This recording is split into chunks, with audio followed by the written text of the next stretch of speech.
I told you guys that this year, biblical media Christians that really love biblical media and love looking at it and talking about it, they're eating good this year. Not only do we have The Chosen season 5, which was a banger for sure. Not only do we have House of David, which was a surprise banger for sure. Not only do we have Promised Land, Testament, Light of the World, but also King of Kings that just came out this past weekend. This movie has done very well in the box office in its first weekend, and it's in a lot of theaters. Unlike The Chosen, it's not a Fathom event, so it's not a small amount of theaters that are showing this. It's actually all of the theaters. Like it's a lot of theaters that are showing this movie, so there's a lot of people that are really interested. In fact, I went to a showing yesterday, Saturday at 11 a.m., which is such a random, weird time, and the theater was pretty full. I think it was more full than any of the showings of The Chosen that I've been to here in my town, so that was kind of interesting. I was not expecting that at all. Now, what is King of Kings? If you haven't seen it so far, well, here's the trailer for it. King of Kings is essentially it's the story that Charles Dickens told to his children in order to tell them the story of Christ. So he would take the Gospels and he would take the Bible and he would put it into a little bit more of a digestible story type thing. Now, Charles Dickens, of course, is the writer of one of the most famous Christmas stories ever, A Christmas Carol, right? Which is where this story kind of starts off at. His kids are disobedient. They're being kind of rude. In fact, I really disliked them for the first 10 or 20 minutes of this movie. I was really upset with the children. I wanted to reprimand them myself. But overall, he gets home and his wife encourages him to tell him about the greatest king ever because his son is so obsessed with King Arthur. And so they decide to tell him the story. And so he stays up all night telling his son the story of Jesus. And at first, the kid's not super interested. It's kind of like Princess Bride. That's how I would kind of say it overall. It feels a little bit like the Princess Bride where he's not super excited at first. He's not super into it. And then all of a sudden he's like, don't stop, Dad. Like, please tell me the rest of it, And so that's what it felt like there. And so they get into the story. He begins talking about it, and it's basically the story of Christ from his birth until his death and resurrection and everything that happens there. So what would I say here? I'm not going to go through the entire movie like I do with some of my other overviews. Movies, I don't do as much of a big deep dive and talk about every single scene and everything like that. And this is also a kids movie, so it's not like my forte overall. But I'll say this, I think that it's probably better than I was expecting it to be. I knew that this was a massive, massive production. I believe they made this movie somewhere in between 2016 and 2020. But then Angel Studios ended up buying it recently because it wasn't being put out by other people, I guess. And so, the style of it is a little bit weird to me. I don't really love the style of within the story itself. You can kind of see that outside the story, they have normal proportions. And so for example, Charles Dickens and his wife and everybody, they have kind of normal-ish human proportions. But then whenever you get into the story of Jesus, all of the proportions start to get very strange and weird. And so you can see here, Jesus and his apostles, they all have weirdly shaped heads, especially this guy over here, right? There's just some weirdness that's going on. It makes it feel fake. And again, one of my main things as a connoisseur of biblical media is that things feel real. They should feel real because this is history we're talking about. It's not a story we're talking about. Now, I'll give it a little bit of a break. One, because it's a kid's movie, and two, because it is based on Charles Dickens' paraphrasing, essentially, of the Gospels. So I get it. It's from his book called The Life of Our Lord, which is it was for his kids originally, and it wasn't even published until long after he was dead.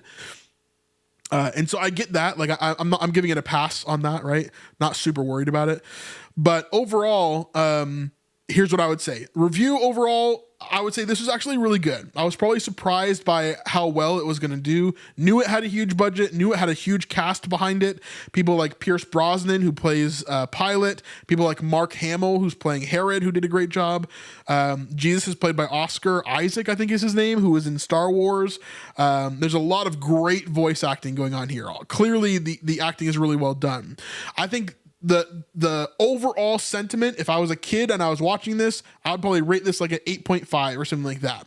Me being the person that I am, and I'm a bit critical, you guys know that, I would probably rate this like a 5 out of 10 in total. And there's a few reasons for that. One, I think the writing is pretty stiff. I think there are certain moments where it just feels like, okay, like these are not real people. These are not humans. We are watching a Sunday school play sort of thing. And so it feels like old school Christian media in that way. And so that for me was kind of annoying. It's a gripe of mine. If it doesn't feel real, then I have an issue with that sometimes. Right. Secondarily, I think overall it was great. Like the stories they went through, the messaging, the messaging that they had and everything, how they worked out, how everything looks. I think it looks amazing. I think they really did a good job there. Even though I don't love the art style, a lot of the cinematography, quote unquote, of the movie is really, really well done. There's even a lot of really tiny nods to scriptural things that are all throughout the movie that are really well done as well. I have one massive gripe though with this movie, being who I am watching the movie here. And that would be that throughout the entire movie, hey, real quick, I hope you're enjoying these videos. We put a lot of work into making these videos the best that we possibly can for you guys. If you want to help to support our channel and support what we do here on The Chosen Sleuth, then the best way to do that is through snipesupport.com. This is our Patreon where you can donate $5, $10, or $25 a month in order to help us to continue to make videos just like this, to have the time to spend hours and hours and hours and hours doing research and putting these videos together. Anyway, let's get back to the video. Thank you guys so much for your support. They are very intentional about separating Jesus and God. And so, yes, Jesus and the Father are different people, but Jesus is God. And so in the movie, they go out of their way almost to almost cut out the divinity of Christ and make it seem like he was a really, really good guy that was the Son of God and not God who went into human form. Does that make sense? So that was one of my major gripes about the movie. And obviously kids are not going to pick that up. Obviously they're not going to worry about that. But for me, thinking about this theologically, it just made it feel very strange. Like, what are you hiding? Like, why are you saying it that way? Why are you saying it that way in particular? Because you went out of your way to say it that way, And I couldn't find anything to where it's like, oh, these guys believe this and that's why they wrote it that way. It just felt really, really strange to me overall. Yeah, I don't know. So overall, I would say it's a great movie. Take your kids. The theater that I was in was packed full of kids, and they all seemed to really love it. And they don't shy away from things like, for example, Jesus' crucifixion and things like that. It's not bloody and gory. Clearly, it's a kids movie. But it could get emotional at times. I mean, there's times when it hits pretty hard. They're showing Jesus getting whipped. They're showing him carrying the cross.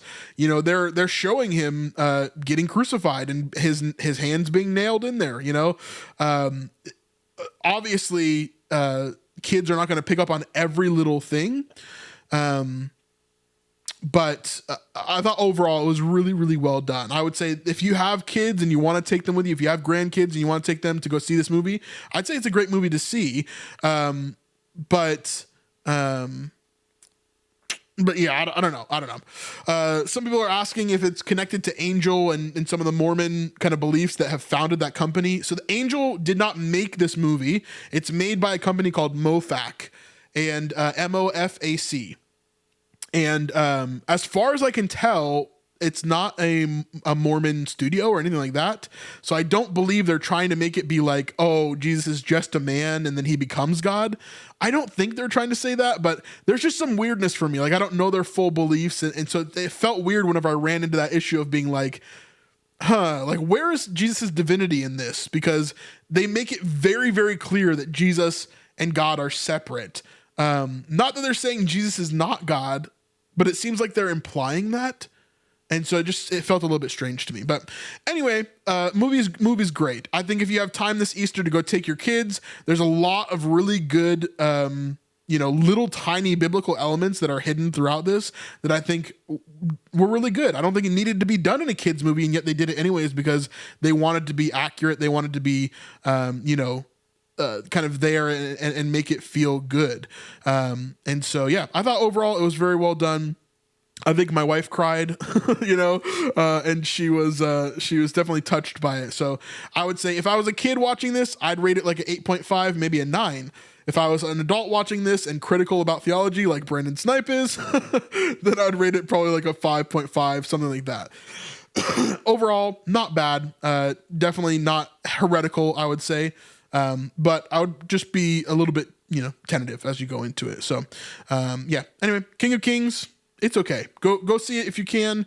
But yeah, if you want to know more about Angel and what's going on with them, definitely stick around for this week because we've got a video coming out.